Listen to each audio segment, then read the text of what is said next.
واتاي هدي دوان نغو soo biirtay ciyaartu sidaad kula socotay tabinta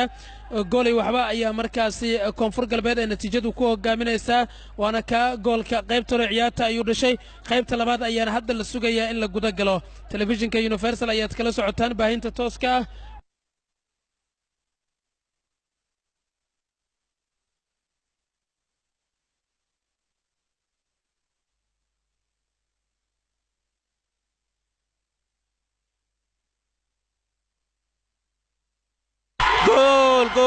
gool Puntland gool koodii barbardhac ahaa ayay kaysadeen iminka oo madax ayay ku dhaliyeen goolkaasi ciyaartu waxay maraysaa 1-1 oo kooxda kubadda cagta Puntland ay kaysteen goolkoodii bareejada ahaa waxaana iminka kor u qeylinaya taageerayaasha kooxda kubadda cagta ee Puntland ciyaartoyda Puntland ciyaartu waa gool Puntland waxay eleen barbaraha ciyaarta qaybta labaad ee kulanka